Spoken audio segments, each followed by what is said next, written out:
Assalamualaikum warahmatullahi wabarakatuh. Waalaikumsalam warahmatullahi wabarakatuh. Terima kasih kawan-kawan sudah menyempatkan waktunya untuk menghadiri kegiatan kali ini. Sebelum kita memulai kegiatan, alangkah baiknya kita berdoa. Sebelum kita mulai kegiatan, alangkah baik kita berdoa. Berdoa dimulai.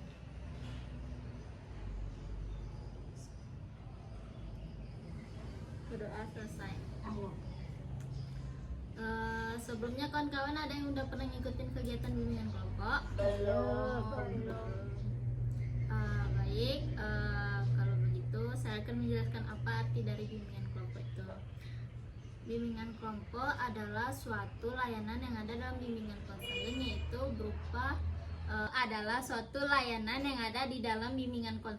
berupa perkumpulan kita dalam suatu kelompok itu untuk menyelesaikan suatu masalah. Tujuannya itu adalah selain untuk kita menuntaskan suatu masalah, kita di sini juga bisa melatih public speaking kita, kepercayaan diri kita untuk memberanikan diri untuk mengungkapkan apa yang kita rasakan. Di dalam bimbingan kelompok ini ada tata caranya. Tata caranya itu dilakukan seperti kita ini membentuk sebuah lingkaran yang terdiri dari 8-15 orang. Asas-asas dalam bimbingan kelompok itu seperti asas kesukarelaan, seperti teman-teman sekarang sudah sukarela mengikuti kegiatan kita kali ini. Yang kedua itu asas kerahasiaan, di mana nanti jika kita membahas topik di dalam bimbingan ini, ada sesuatu yang tidak boleh kita katakan atau kita ungkapkan kepada orang, baik itu teman kita maupun orang tua, karena itu adalah sebuah rahasia yang harus dijaga dalam bimbingan kelompok ini. Baik, sebelum kita memulai selanjutnya, kita akan memperkenalkan nama kita diri masing-masing. Di sini kita untuk mengenal satu sama lain, kita akan membuat rangkaian nama. Contohnya rangkaian nama itu misalnya nama kita atau mau hobi kita disambung dengan hobi kita atau kesukaan kita atau makanan favorit kita. Jadi kawan-kawan, kita mulai aja pakai hobi kita aja ya.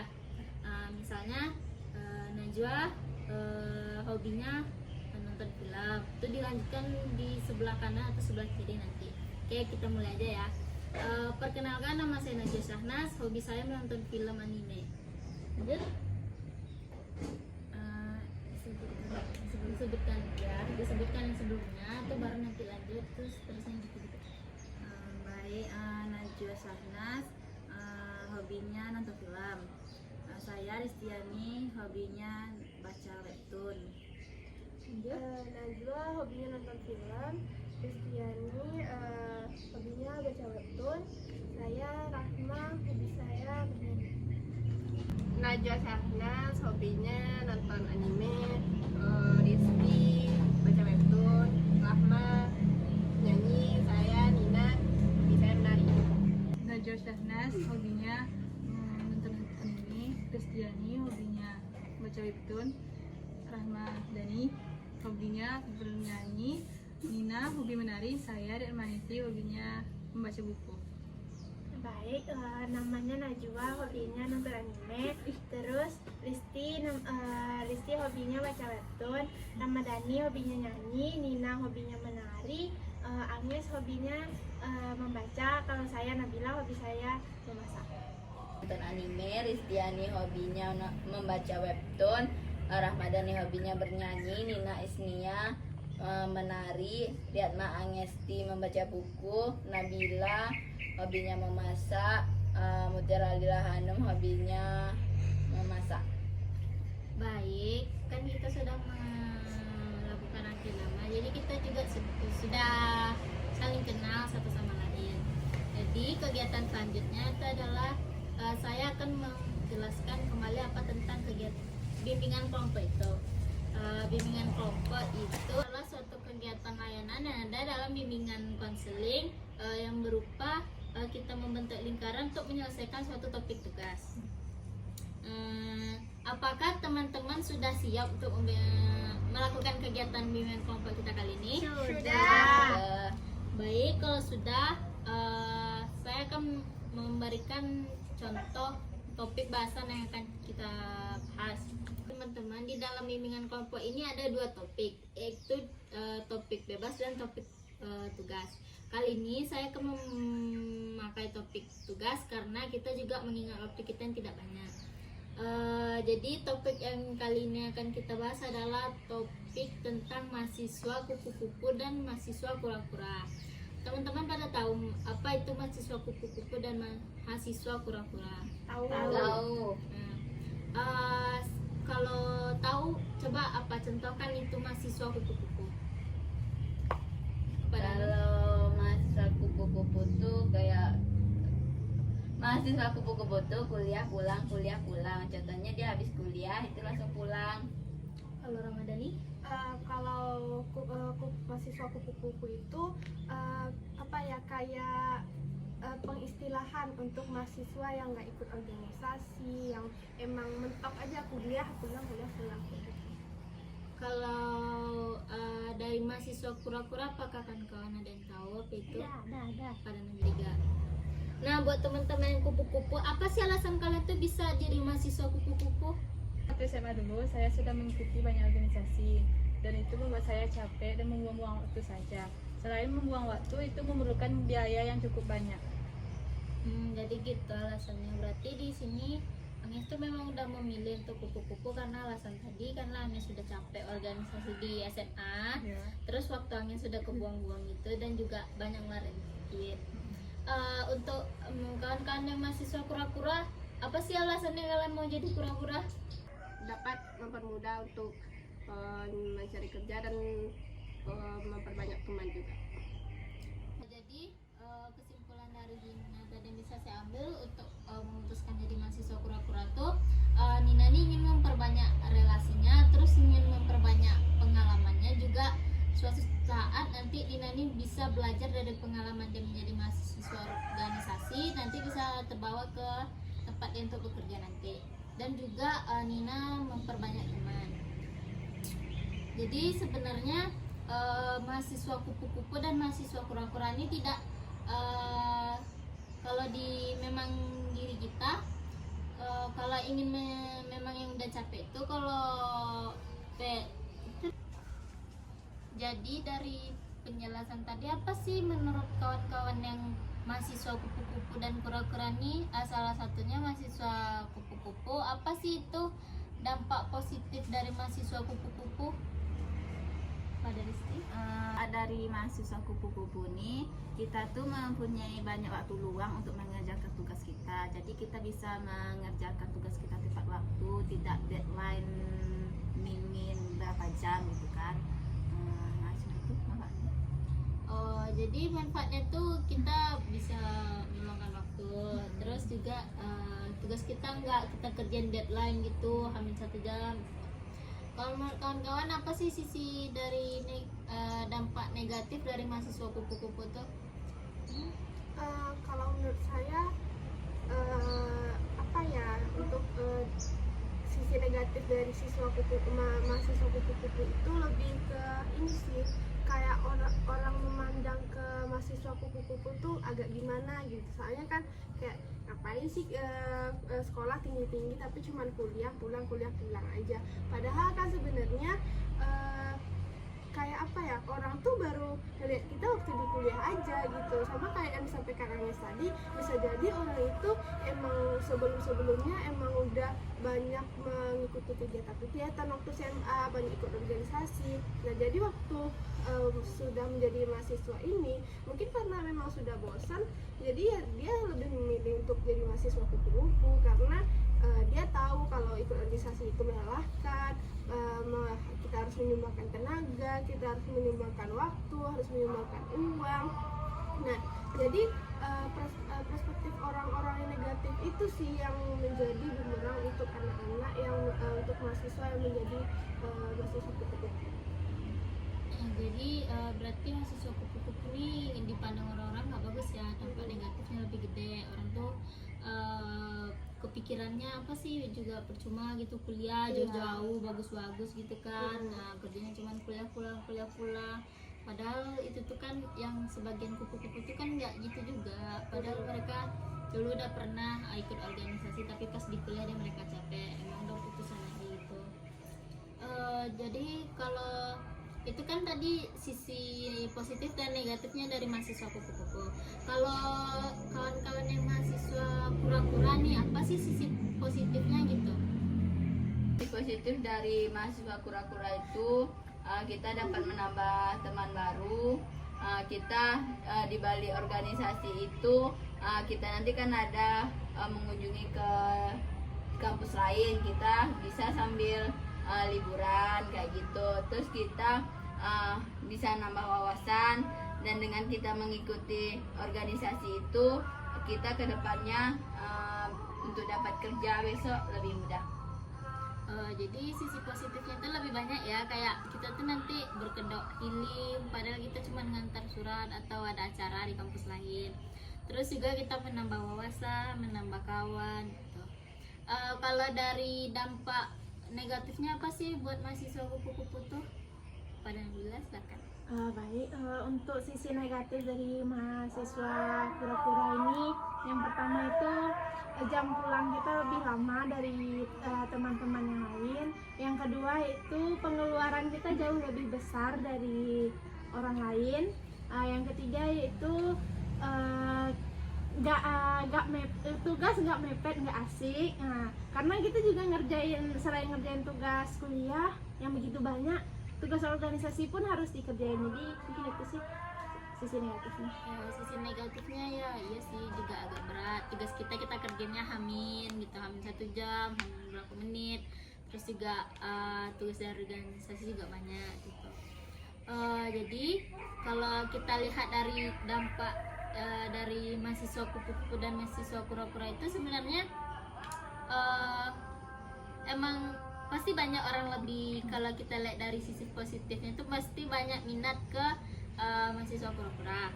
Karena tadi kan sisi positifnya kan ada orang bilang tuh healing, apalagi kalau kayak gitu tuh kan pasti kawan-kawan tuh pasti mikir enak nih masih organisasi, kita bisa healing, kita bisa pergi kemana-mana. Tapi kita nggak tahu juga dampak dari negatifnya gimana. Apalagi kalau orang yang emang milih memang untuk kupu-kupu tuh kan kayak udahlah santai aja, kan enak di rumah gitu, bisa me time, bisa ngelakuin apa aja.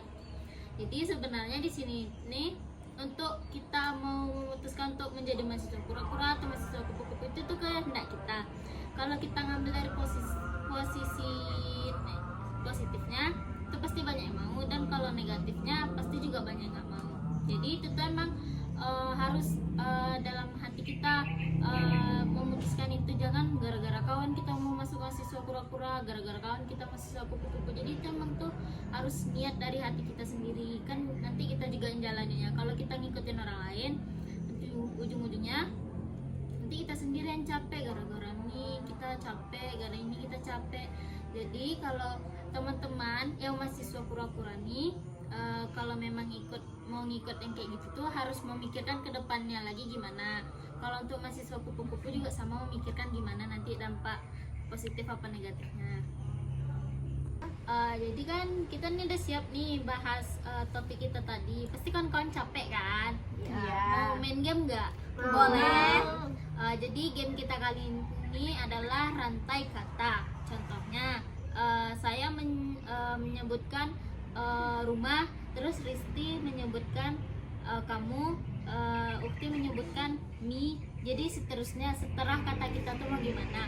Jadi nanti kalau ada salah satu dari kita yang tidak menyebutkan kata itu, nanti berarti dia tidak fokus. Jadi sudah paham? Paham. Baik, kita akan mulai dari Nabila. Dinding, rumah, Sampuan. Iya. Dinding, Azan, rumah, Aku. dinding, rumah, paku, bayam. Dinding, rumah, paku, bayam, suami. Dinding, rumah, paku, bayam, suami, kamu. dinding.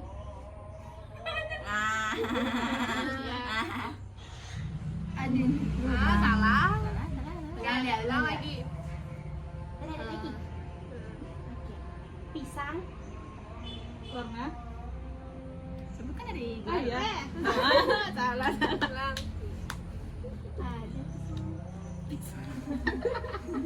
Semangka.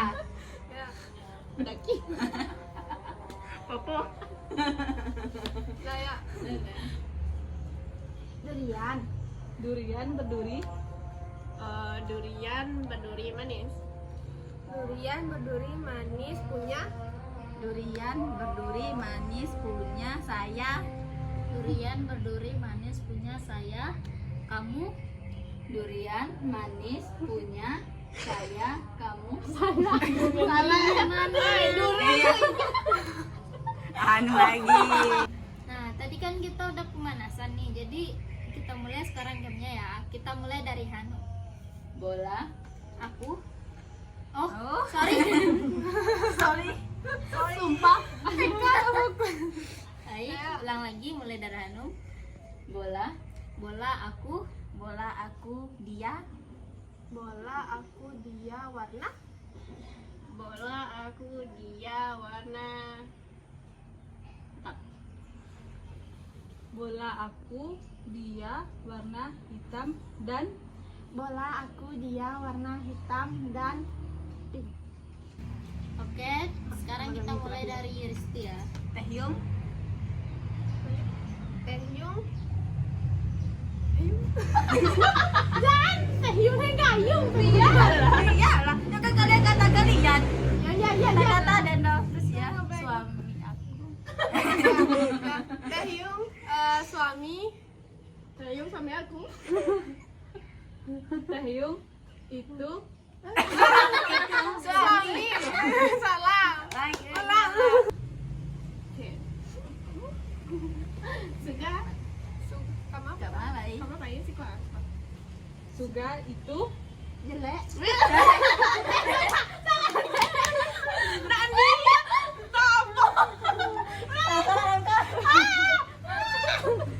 Jelela dia sudah. Oke, sekarang kita mulai dari Agnes. tanaman. Tanaman itu Tanaman itu cantik. Tanaman itu cantik seperti Tanaman itu cantik seperti aku. Tanaman itu cantik seperti aku makan. Tanaman itu cantik seperti aku makan kepiting. Lanjut. Tanaman itu cantik seperti aku makan kepiting di tanaman itu cantik. Bikin di mana jadi setelah kita melakukan game ini, apakah kawan-kawan masih merasa bosan? Tidak. Baik, selanjutnya sesudah kita membahas topik tadi, kita jadi tahu bagaimana itu mahasiswa kupu-kupu dan kura-kura. Kalau memang kita pengen jadi mahasiswa kura-kura itu nggak apa-apa, juga mau jadi mahasiswa kupu-kupu juga nggak apa-apa. Mungkin nanti di mahasiswa kupu-kupu ini kan, kalau di mahasiswa kura-kura kan bisa dari apa yang mereka kerjakan itu kan bisa menjadi pengalaman kerja. Kalau di mahasiswa kupu-kupu mungkin mereka bisa melakukan magang, part-time atau yang lain-lain, dan nanti mereka bisa mengerjakan tugas itu di waktu yang emang waktu lagi kayak kosong, seperti kan kita pengen ngerjain tugas itu 1 jam atau 2 jam. Dan juga teruntuk mahasiswa kura-kura itu jangan terlalu fokus sekali untuk mengikuti organisasi, karena kuliah kan juga penting untuk kita. Maka dari itu kalau memang kalian ikut menjadi mahasiswa kura-kura, kalian harus pandai-pandai mengatur waktu, itu salah satunya. Jadi sekian topik kita hari ini. Baik teman-teman, kegiatan hari ini akan kita akhiri. Saya akan menegaskan komitmen untuk teman-teman. Bagaimana sih untuk teman-teman komitmennya untuk mahasiswa kupu-kupu baik pun mahasiswa kura-kura? Maksudnya komitmen ini, komitmen kalian bagaimana? Tadi seperti yang mahasiswa kura-kura nanti tugas kalian terbengkalai, mungkin kalian lelah, waktu kalian nggak teratur. Mungkin dari kalian ada yang ingin menegaskan komitmen dari kura-kura. Pada Nabila dipersilakan. Kalau untuk saya pribadi, kalau untuk jadi mahasiswa kura-kura, kami akan lebih memanajemen waktu. Nggak ngambil semua organisasi kegiatan, kami nggak ngambil. Kami juga harus mengedepankan tugas utamain tugas dulu, habis tugas baru nanti organisasi. Jadi komitmen dari anak mahasiswa kura-kura tadi itu memerlukan waktu, juga nggak mengambil semua dari organisasi tersebut. Kalau dari mahasiswa kupu-kupu, komitmennya gimana? Mana?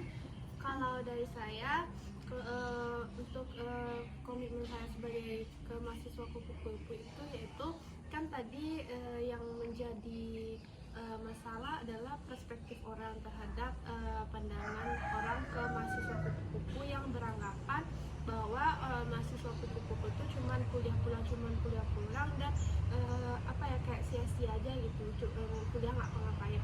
Tapi kan sebenarnya kami bisa saja memanfaatkan waktu. Mungkin kami sebagai mahasiswa kupu-kupu memang tidak terlihat aktif di kampus, tidak mengikuti organisasi kampus, tapi bisa saja beberapa di antara kami mungkin mereka ada yang kerja part time, ada yang mungkin magang atau melakukan kegiatan di luar kampus yang memang tidak terekspos di kampus seperti itu. Nah, jadi untuk mengubah perspektif orang itu, ya kedepannya saya akan lebih bukan mengekspos sih, tapi memperlihatkan kepada orang-orang bahwa sebenarnya kupu-kupu itu tidak semembosankan itu dan tidak semonoton itu. Nah, berarti komitmen dari mahasiswa kupu-kupu itu emang tidak semua mahasiswa kupu-kupu seperti itu.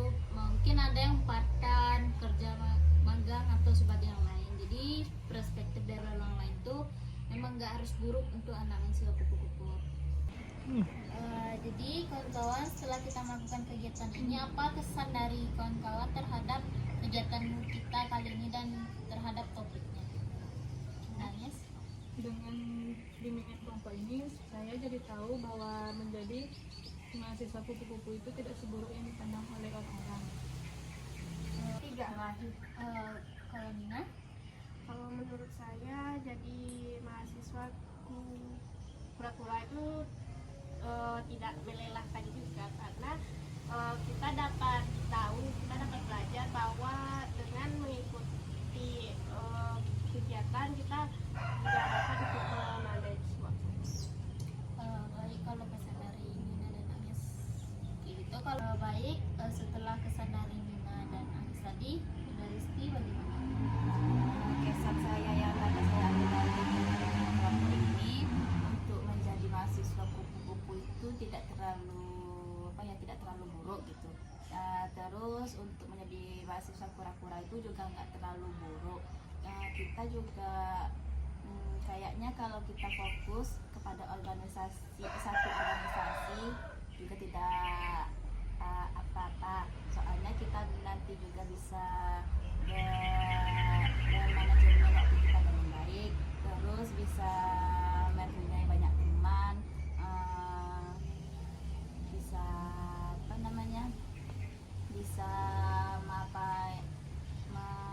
public speaking kita, bisa mengasah public speaking.